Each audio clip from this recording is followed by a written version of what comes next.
Today, I want to talk to the person who has been holding on for years. Not weeks, not months, years. You have had the conversations. You have explained the pain. You have cried, pleaded, softened your tone, chosen your words carefully, gone to counseling, watched the videos, tried to understand your partner's limitations, tried to be compassionate, tried to be patient, tried to believe that things could still get better. And now you are asking a very different question. Not, do I love my spouse? Not even, does my spouse love me? But, can this marriage actually improve? That is a very different question. And it requires a very different kind of honesty. Because by the time many people ask that question, they are no longer looking for encouragement. They are looking for evidence. They are no longer comforted by promises. They are looking for patterns. They are no longer reassured by, I'll try. They want to know, are you actually changing? Let me give you an example. Melissa had been married for 17 years. Every few months, she and her husband had what she called the big talk. She would tell him she felt lonely, emotionally unseen, and exhausted from carrying the relationship. He would nod. He would say, I know, you're right, I need to do better. And for a few days, maybe even a week, things would improve. He would ask how she was doing. He would sit closer to her on the couch. He might send a kind text during the day. Then slowly, everything returned to normal. The silence returned. The emotional distance returned. The loneliness returned. For years, Melissa thought those conversations meant progress was happening. Then one day, she realized something painful. The conversations were changing. The marriage was not. That was the moment she began to understand this truth. Understanding a problem is not the same as changing a problem. A spouse may agree with you and still not grow.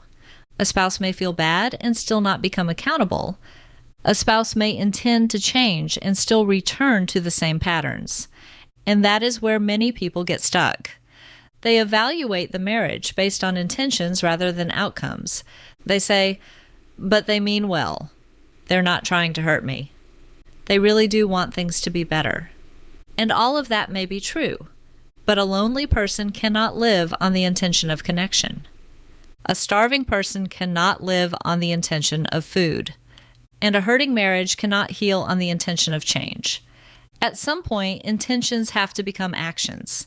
Actions have to become habits, and habits have to become patterns, because patterns tell the truth long after words have faded. Here is another example. Dana told herself for years that her marriage was improving because every time she reached a breaking point, her spouse became more attentive. When she was calm and functioning, he seemed disengaged. But when she became desperate, tearful, or emotionally overwhelmed, he suddenly became present. He would say, I don't want to lose you. He would schedule a date night. He would be affectionate. He would promise counseling.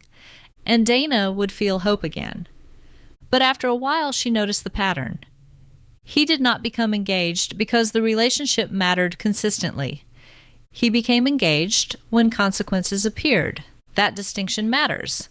Temporary change often happens when someone is afraid of losing comfort, stability, reputation, routine, or access to the relationship.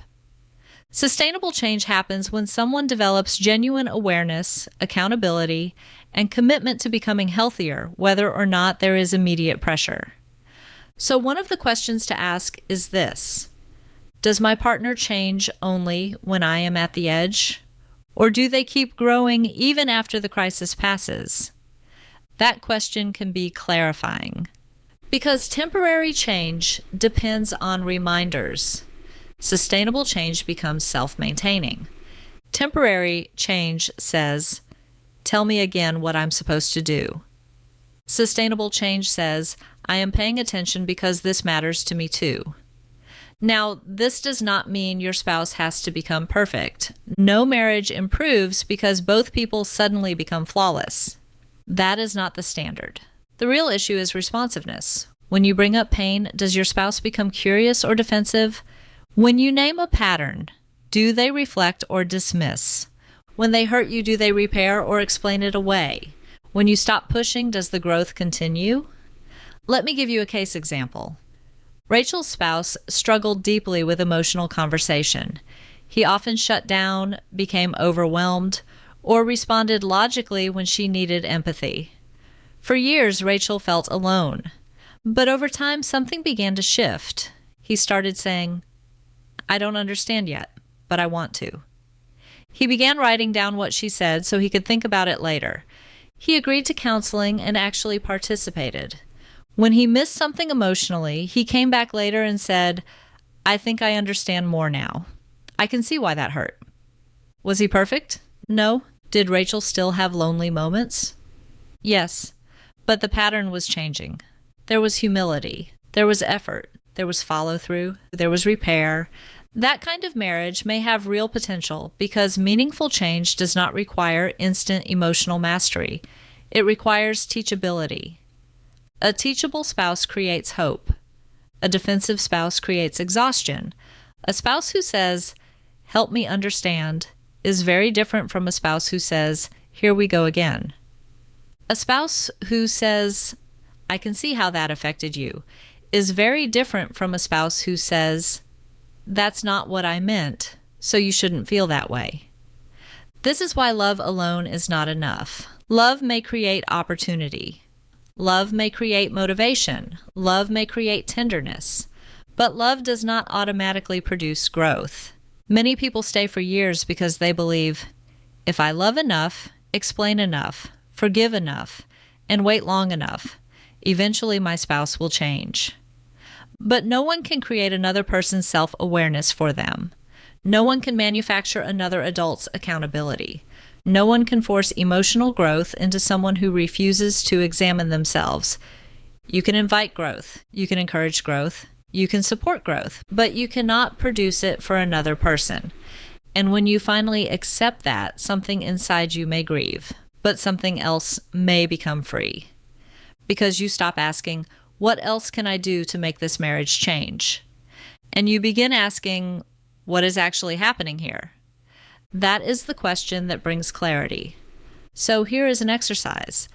Imagine that nothing changes, not because you are trying to be negative, not because you are giving up, but because you are trying to be honest.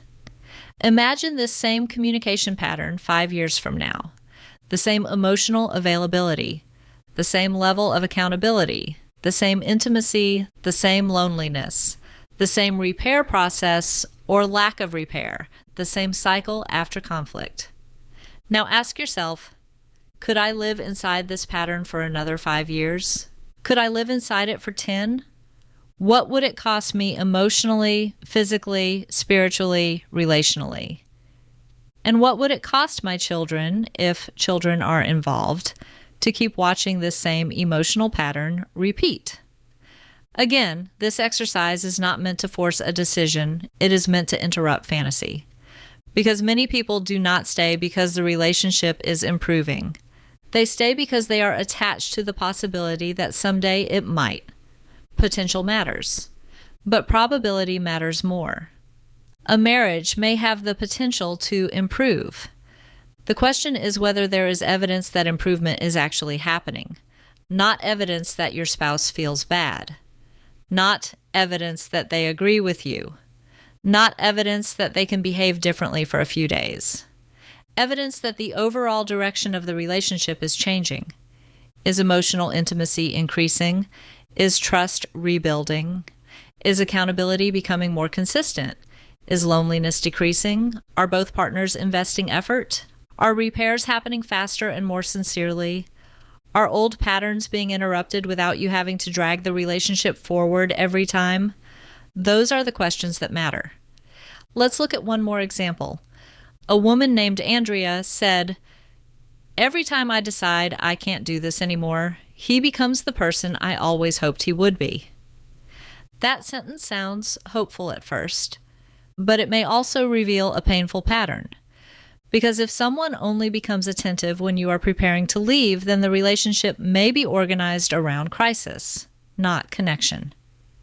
Andrea eventually began tracking the pattern instead of the moment. She stopped asking, Was this a good week?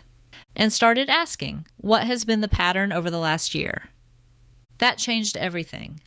Because isolated good moments can be real and still not represent transformation. A kind weekend is not the same as a changed marriage. A good conversation is not the same as emotional repair. A promise is not the same as a pattern. A breakthrough is not the same as a new baseline. So if you are asking, can this marriage improve? Do not answer that question based only on hope. Answer it based on evidence. And please hear this clearly. Evidence does not mean perfection. Evidence means direction. Evidence means consistency. Evidence means ownership. Evidence means your spouse can recognize the impact of their behavior without making you the problem for having feelings. Evidence means both people are carrying the work. Evidence means change continues even when you are not pushing, pleading, reminding, managing, explaining, or collapsing. Healthy hope is not blind. Healthy hope has roots. It is rooted in reality, consistency, accountability, and action. Unhealthy hope floats above the facts and asks you to keep waiting without evidence.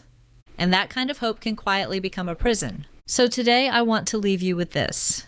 You are not wrong for wanting the marriage to improve. You are not wrong for hoping. You are not wrong for grieving what has not changed. And you are not wrong for needing evidence now. At some point, clarity does not come from another conversation. It comes from observing the pattern, because patterns tell the truth. And when you learn to trust patterns more than promises, you are not becoming cold. You are becoming clear. And clarity is often the first step toward peace. Hey guys, this is Mark. Some of you may not know that I have a lot of books on Amazon. So if you like my videos, you'll like my books. I have several for ASD spouses, for NT spouses, and for the neurodiverse couple. Underneath any of my videos, you'll see this link. Feel free to click on that link and see what's available. I'm sure you'll find something that applies to you. So if you're struggling in your neurodiverse marriage, help is available, one click away.